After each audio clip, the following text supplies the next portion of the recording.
Coming to you from Orange County, California, this is the Jug Life Podcast with Max Ada and Chad Wesley Smith.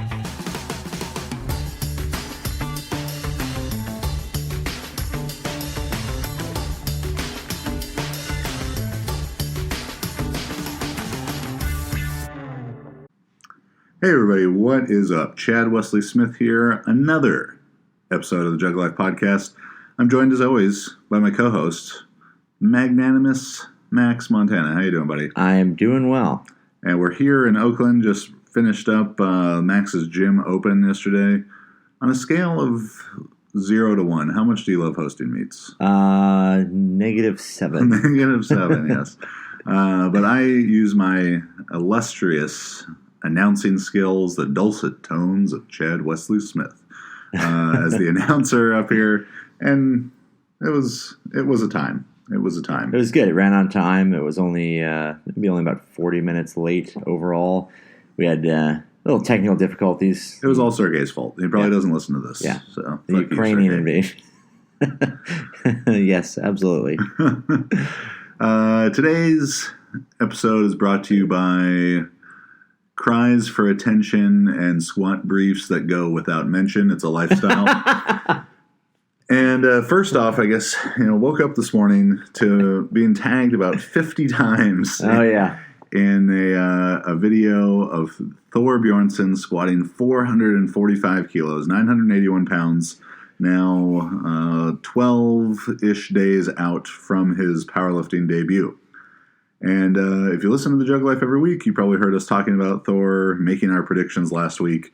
And I got tagged about 50 times like, oh, you guys better rethink your predictions. Well, yeah, I guess we should. Fuck me, right? We didn't have this kind of information beforehand. Yes. I mean, we knew he was strong, obviously, but that's that 445 was way stronger than the 400. Yes. Way stronger. When I was a little kid, I apparently didn't understand what muscles, bones, or internal organs were. So I thought that your body was hollow inside and it just filled up with food. So when you were full, you had eaten food like right up to the level of your neck. This had lasted until Chad was 14. Yeah. And then I gained new information and I changed my thinking about this. Well, similarly to how my thought process evolved about the human digestive system and what happens when you poop, Thor has also presented me with new information about his upcoming performance in powerlifting. The way he did 445, it definitely looked like he could have done 460, certainly. Yeah. If not, more than that. The way that the difference between 400 2 weeks ago and 445 today, well, if that trend continues, that in 2 more weeks he has a similar jump, then, I guess Thor's just going to squat 500 kilos. It'll probably be somewhere between those. Yeah, that's accurate prediction. Yeah, it certainly looks like 460, 465 would not be out of the question based on how that 445 looked. It changes the game a lot. I don't think the bench is going to change. I still would stand by the predictions in the bench. Yeah, he did a 245 bench, I think, that he posted the other day. It was touch and go, and it looked like about as much as he could do. So I think that with a pause, that's probably his number, 245, maybe 250. If he gets some good peaking effect. And yeah, I mean the deadlift I think is the one that we were already giving him the most the most credit in that he could be certainly in the upper half of the 900s, if not right at 1,000. Yeah. So is Thor Bjornsson going to be the first person to ever do 1,000 squat and 900 deadlift in a meet? Quite possibly. In a raw meet before our dozens, probably not even dozens of equipped powerlifting fans that listen to us, but our 4. Yeah. Before someone tells equipped powerlifting people about this. And they say, well, Yeah, well, Andy Bolton did this. Right. But not to take away from Andy Bolton, very strong guy. But the first guy in the raw meet to do 1,900, I think that's looking like a safer bet than a week ago when we did our other podcast about this. Could he be the first person to do 1,000 and 1,000? That would be remarkable. Yeah. I mean, just from a betting perspective, if we were gambling on this, I would say don't gamble on a thing that has never happened before. Don't bet on someone to be the first person to ever do something, because just playing the odds of everyone who's ever done it has never done that. Yeah. So how likely is it that this person is the first to do it? But from actually watching these, it's not out of the question. You know, he actually kind of falls into this funny category of being a guy who just a terrible bench press guy. He's like one of those guys, like a huge squat, huge deadlift, but that bench is holding him back, right? Yeah, so it's going to be very interesting to see. I have no problem acknowledging that. Off of last week's predictions, we probably didn't give him enough credit. Well, I mean, when you're hiding secret squat power, that's and that's what Max and I were talking about this morning was so remarkable about him is he's so proportionate in the way that he looks that until you see perspective of a big person like Stan Efferding spotting him or standing next to him and looking like a 9-year-old. Yeah. He doesn't look Thor just on his own. You know, if he was standing against a white backdrop with nothing for perspective, doesn't look like a actual giant. Yeah, he looks just like a big athletic person who was a vector file, and they just kept expanding him perfectly proportionally. Yeah. Until he was 6'9", 430 pounds. God, he's fucking huge. He really is just absolutely gigantic. Yeah. Because to squat like that at any height, weight, shape, whatever, is incredible. To do it when you're 6'9" is even more remarkable. To anyone who comments on a YouTube video like, well, do you have any tips for tall squatters? It's so hard. Oh man, Thor's really taking the wind out of that argument for anyone or that excuse. Yeah, holy shit. Robinhood is an investing app that lets you buy and sell stocks, options, and cryptos, all commission-free. They strive to make financial services work for everyone, not just the wealthy. So even if you're a stock market newcomer investing for the first time, their simple and intuitive, clear design is easy to digest and will be a non-intimidating way for you to get started with true confidence. Other brokers charge up to $10 for every trade, but Robinhood doesn't charge commission fees. Trade stocks and keep all of your profits. They have easy-to-understand charts and market data. You can place a trade in just 4 taps on your smartphone. Robinhood's web platform allows you to view stock collections like 100 most popular, sectors like entertainment and social media, and curated categories, along with analyst ratings of buy, hold, and sell for every stock. You can learn how to invest as you build your portfolio. Robinhood is giving listeners a free stock like Apple, Ford, or Sprint to help build your portfolio. So you can sign up at juglife.robinhood.com. That's juglife.robinhood.com. So other action going on in the lifting world, what we want to talk about was the new qualifying totals posted for the USAPL. And this is something, for several years, the last 4 nationals, Scranton in 2014 was the first one that was like 1,000 lifters or 900 lifters.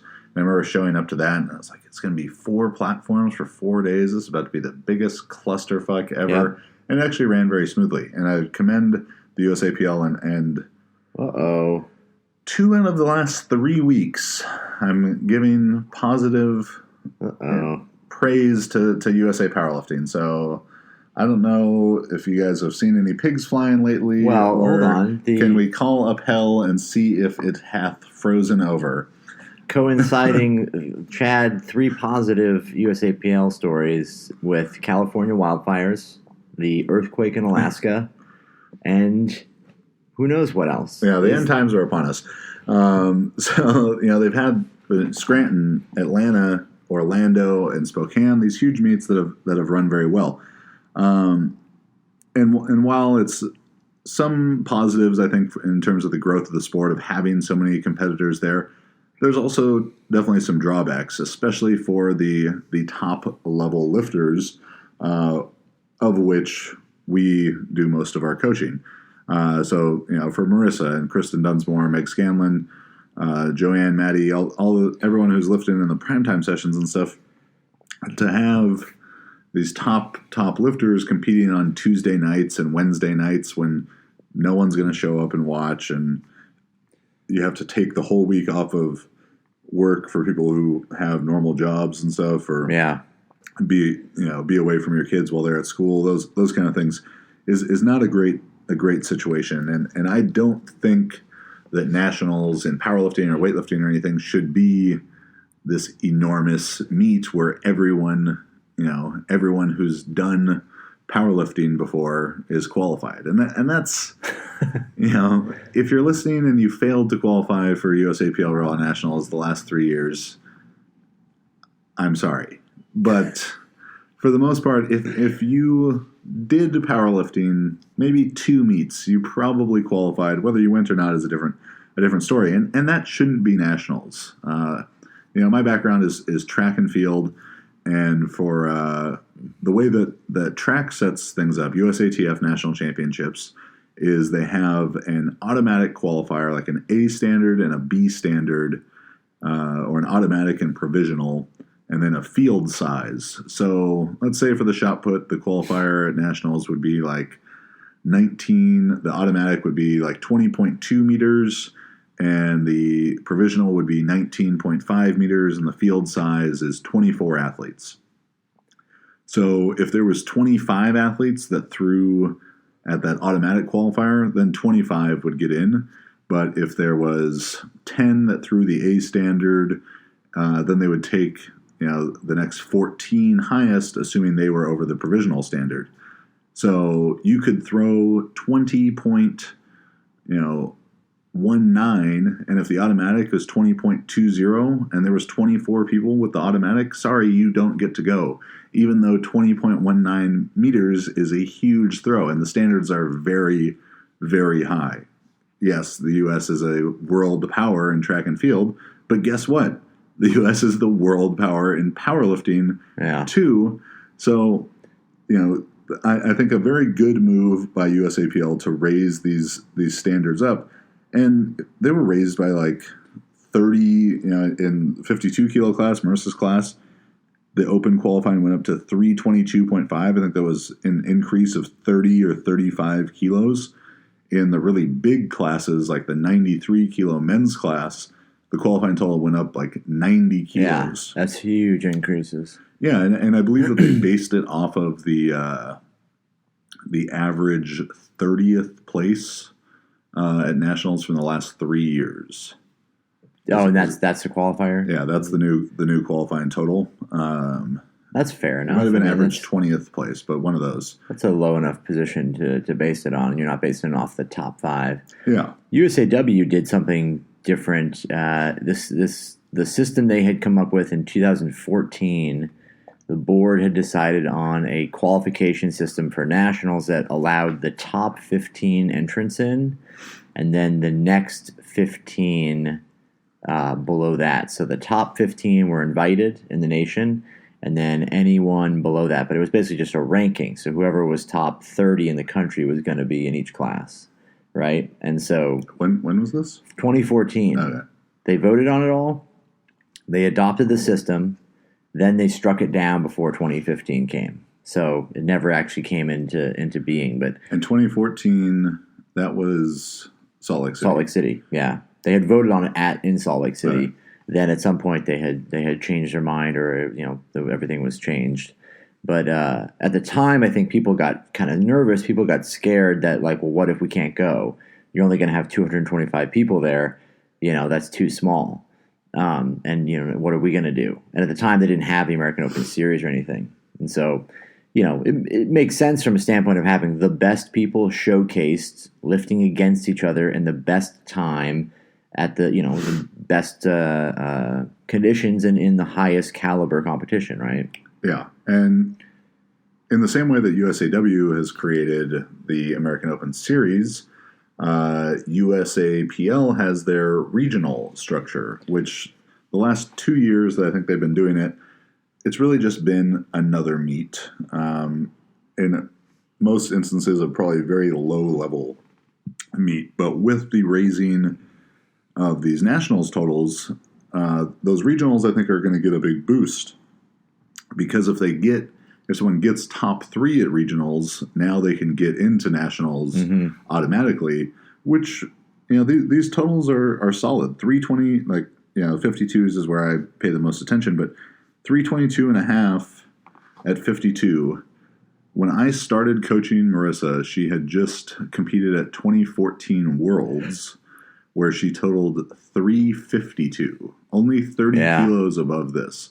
So it's a huge testament to the growth of the sport, the improvement of the talent and training and all this stuff. And I think a really good move by USAPL that it's going to grow the regionals, that people who lift at regionals and aren't making national qualifying totals are exactly where they should be. Yeah. They are regional level lifters or state level lifters, not national level lifters. And I know people love to say that they're a national qualifying lifter, or they're nationally ranked. That's one of our personal favorites, is nationally ranked. Well, everyone who does a meet is nationally ranked. Some of them are ranked it's kind of higher than others, and it's like claiming you're in the phone book. Yeah. Like I'm published. I'm published in the phone book. Half of our lifters won't even remember what a phone book is, though. But and this is, again, we're making jokes, but it's not to tear down people who aren't making these numbers. It's just to make the sport more serious and more professional. This is a very good move.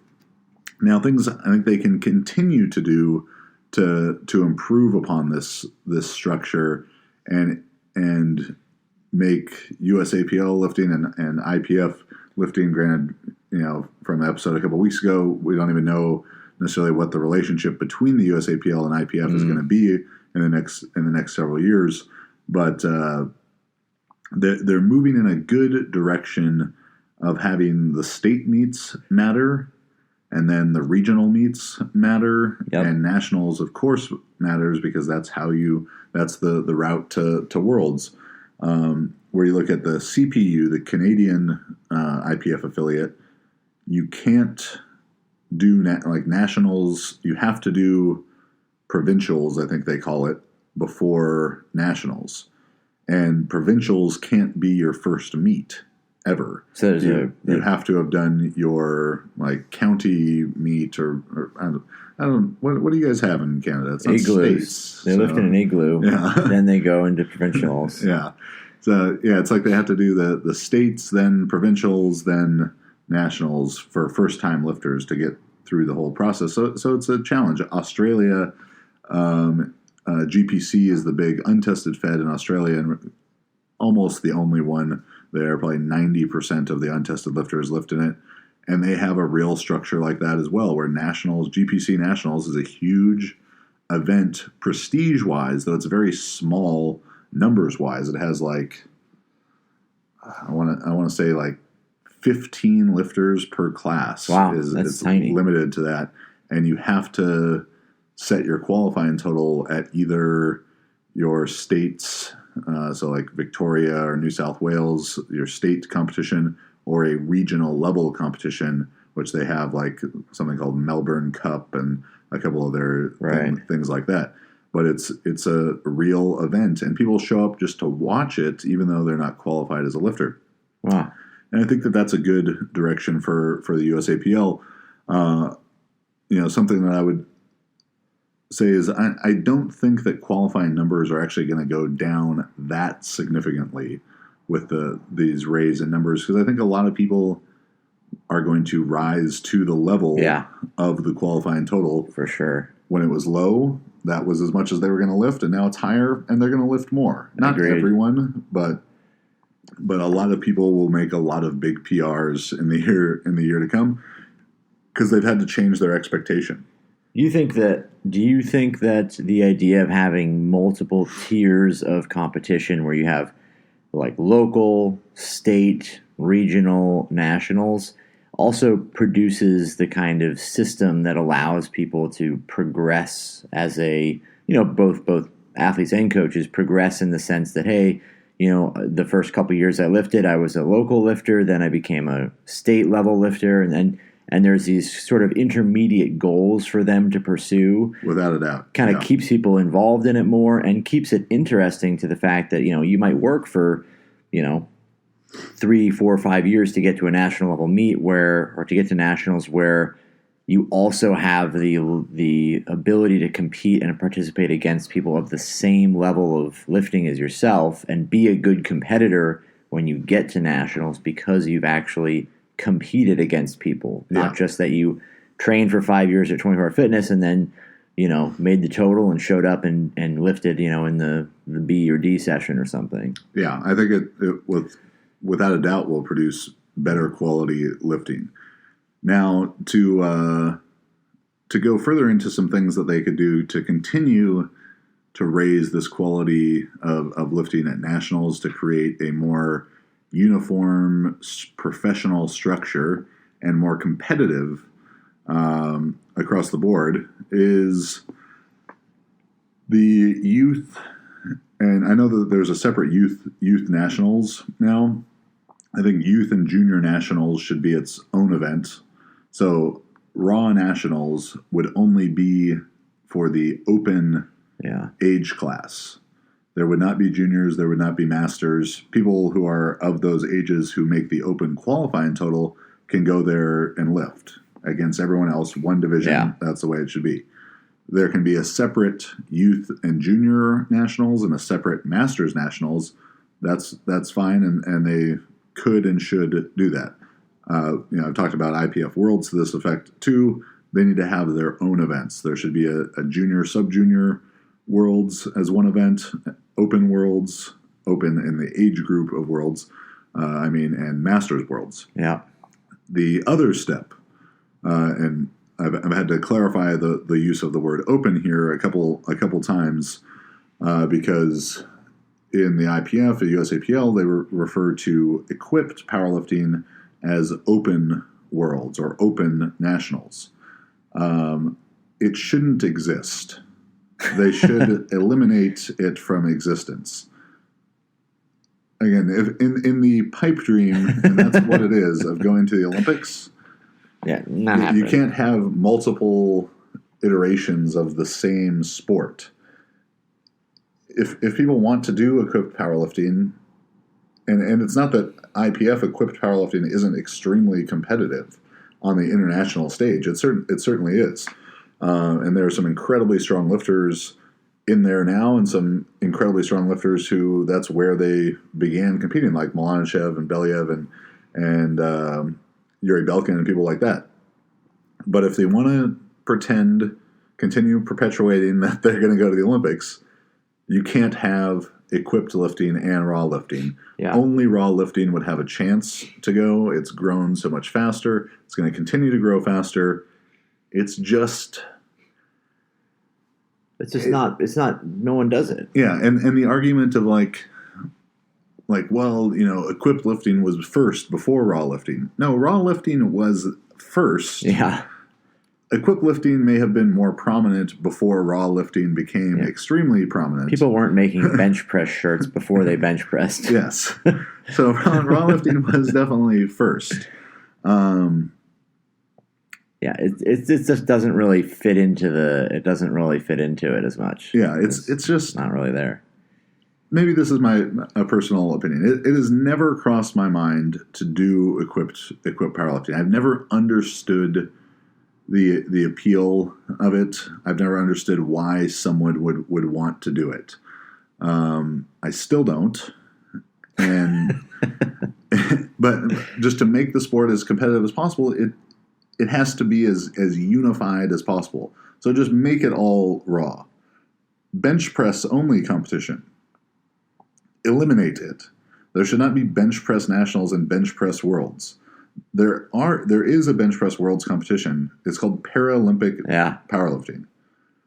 If you have legs that work, squat, you're going to do the squat and the deadlift. Like bench only should not be a thing. Push pull should not be a thing. Can it be some exhibition shit or some local meet? Sure, go for it.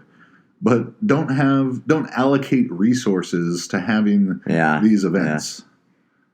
Like, it seems like there's just so much, and this is probably just more a fundamental problem with powerlifting. And there's no weightlifting events that are snatch only or clean and jerk only or jerk or clean only, barring the existence of things like the high school power clean competition.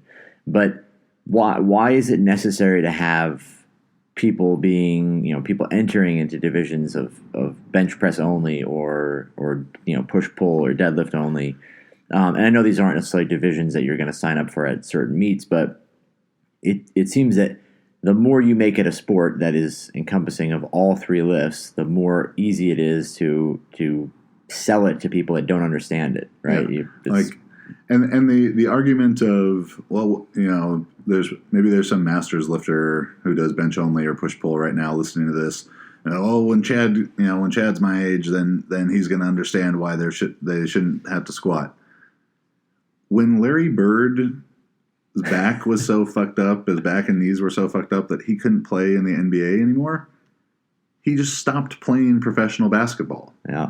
He might play pickup basketball in French Lick, Indiana or something, but it's not the same thing anymore. I'm not sure if that was a compliment to the elderly man listening, that he's like the Larry Bird of Masters Raw bench pressing. Yeah, but you just stop doing it.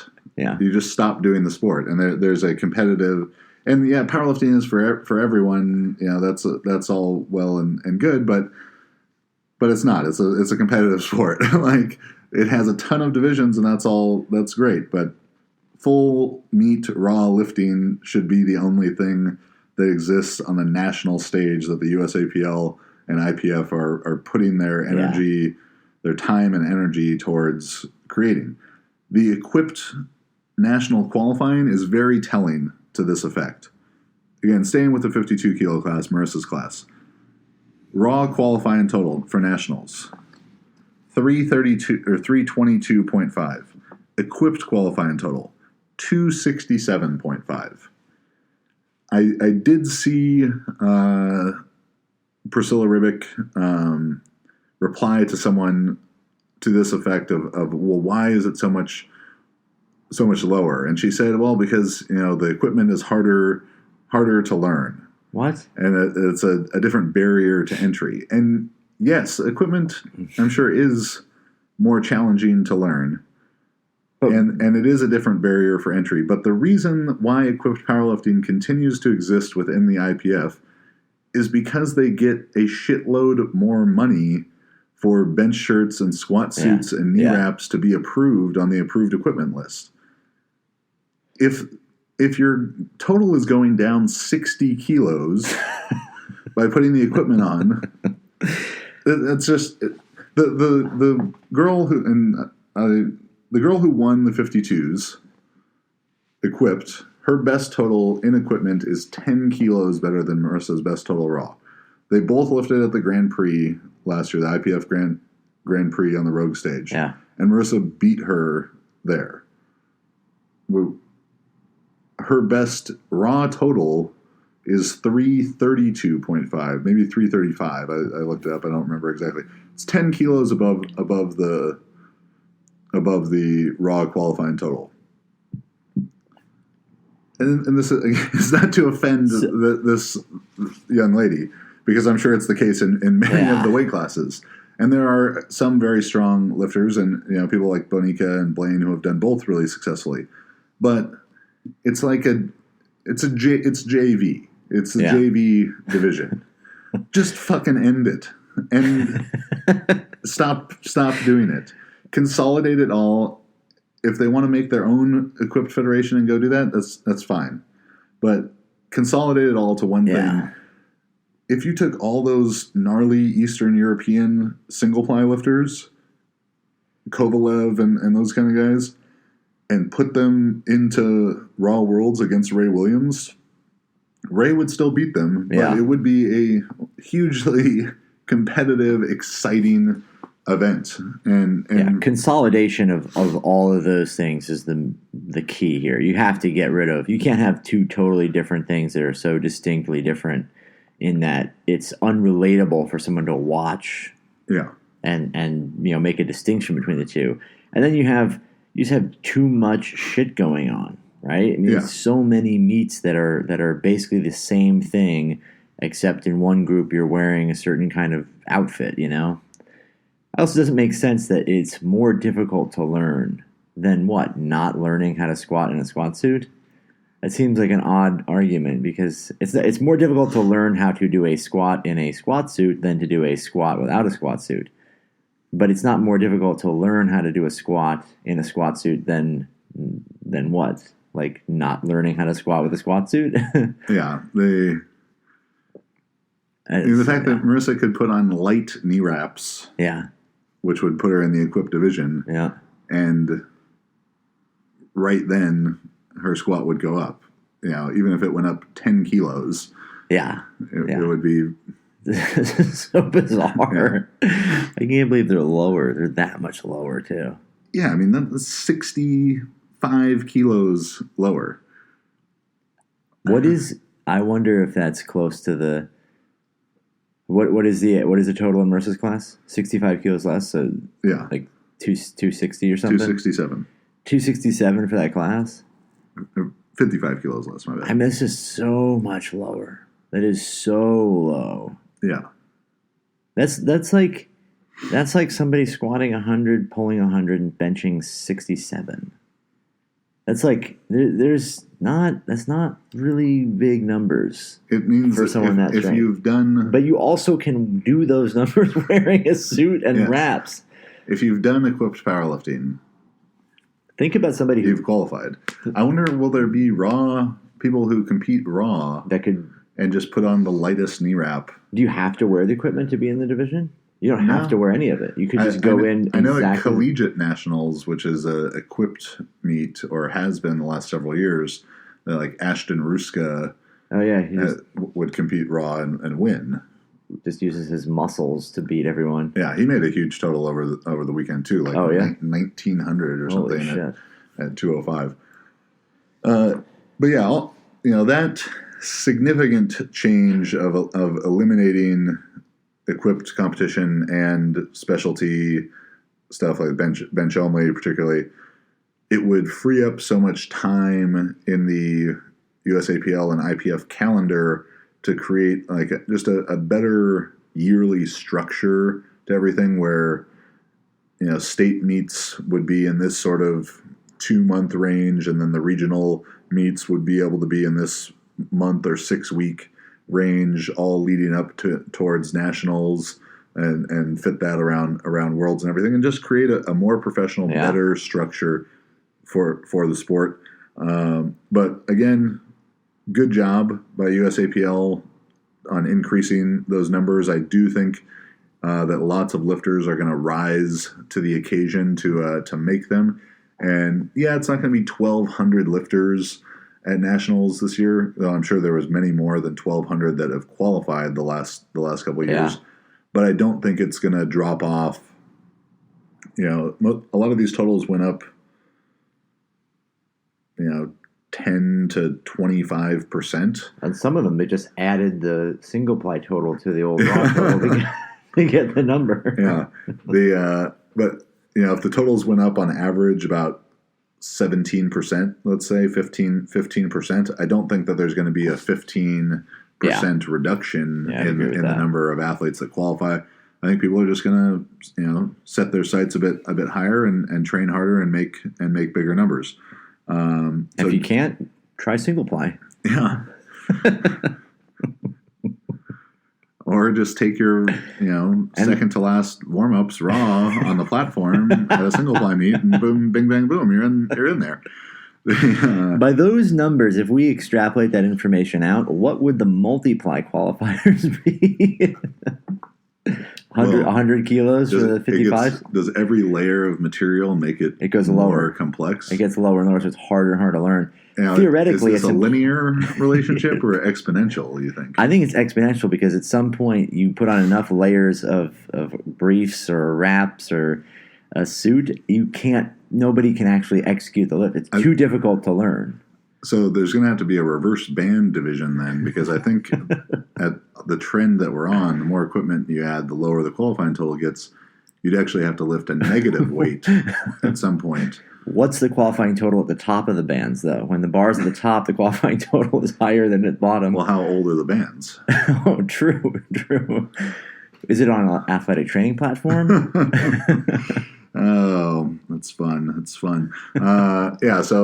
good on the USAPL for raising those numbers. I think continue to push towards more professional, regimented structure. You're going to get better performance from lifters. You're going to get bigger meets, better meets that matter more, big state meets that people who live in that state go to and win and are proud to say, I am California state champion or whatever state they're in, because they beat a lot of the best lifters in their state. Not everyone is gonna go, but the same kind of thing is happening in weightlifting right now with how convoluted the Olympic qualifying and international team qualifying process is. It's hugely devaluing nationals and the American Open. Yeah, very much. Which just a year or two ago, 2 years ago for nationals, 2016 nationals and 2016 American Open were these great big meets where all of the best lifters were there competing. And is American Open Finals this weekend or next weekend? Yeah, this weekend. Did it just finish? No, it starts this upcoming weekend. It starts on Thursday. And is anyone like in the top there'll be 30 people ranking? There'll be people there, but I think it's basically like there's so many more meets now that everyone has to go to that you won't see a collection of the top 20 athletes at the same meet, most likely, unless it's Worlds, Pan Ams, or the last qualifier for one of those. Yeah, and that's which are not nationals. Yeah, and that's just not good for the sport. Yeah. And it's nationals 2019 weightlifting nationals is going to be sandwiched in between Pan Am Games, Pan Am Championships, the special IWF session, the Doha Cup, the Tokyo Challenge, like all these meets, and no one's gonna be there, and someone's gonna win nationals, and they're gonna get to say that they're national champion for the rest of their life, that they were 2019 USAW national champion, and it's gonna be just the most hollow victory ever. Yeah, and that person will likely one day rise to power in the USAW based on these hollow accomplishments. A false king or queen, if you will. But yeah, that's not good for the sport. Is to make those most significant meets less significant by putting too many other things around them. So I think USAPL took step one towards making nationals even more prestigious and even a bigger deal, giving them more time and resources to put it in better venues, to do even better jobs with live stream, all that kind of stuff.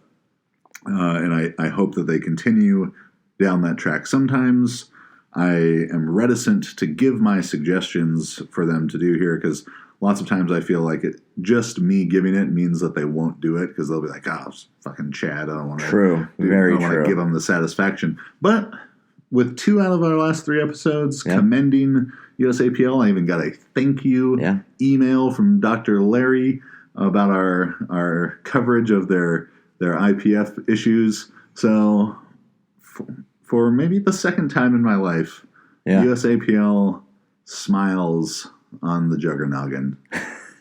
Snowballs in hell. Yeah, this one was kind of 50-50. It was a mixed bag, but good job on raising those up. Yeah. Now just do everything else I said as well, and you'll really be on the right track. Bing, bang, boom, done. Your clinics, Max? Yeah, I got a clinic in Germany. I'll be there January 26th, just outside of Nuremberg, and I will be in Dublin the weekend after that on the way back. It's not in Dublin. Or sorry, not in Dublin, Ireland. Northern Ireland. It's a whole different country, by the way. It is. Yeah. It is. I did not know that.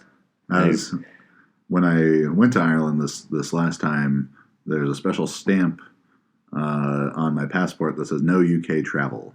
Really? And that's a long story for another day, maybe. But I was thinking about brushing up on my IRA history/jokes, but I'm not sure how it goes down there.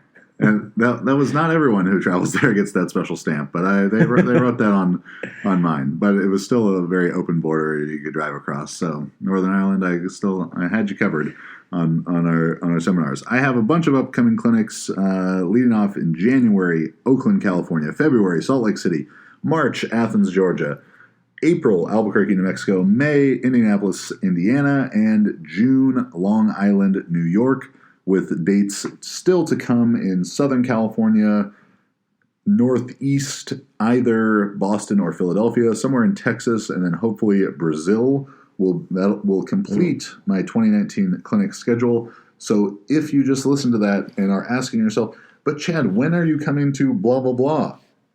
My backyard.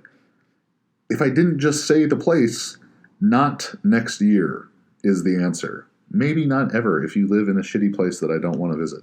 But sign up for those. There's 2-day events. Some of them are just a lecture event on Saturday evening where we go really in-depth on programming, the type of stuff that's covered in my new book, The Powerlifting Program Design Manual. And then we come back on Sunday with a smaller group to just go hands-on for coaching, squat, bench, and deadlift.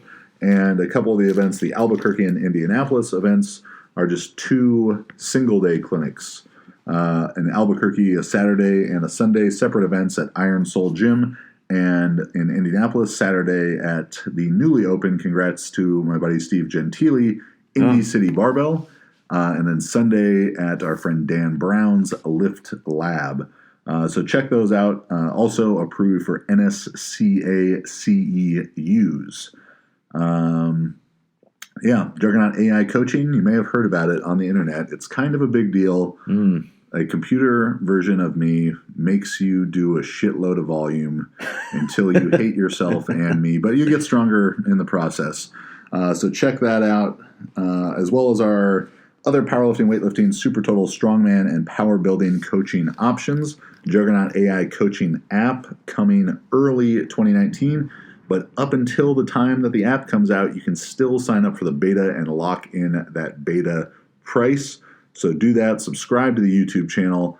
Leave us a 5-star review on iTunes. It helps more people find the show and listen to us ramble incoherently and talk trash about equipped lifting. Looking forward to Thor continuing to prove us wrong. Will we see 500 before the meet? I mean, at this rate, who knows? But very, very impressive lifting. Excited to see how he finishes things up there.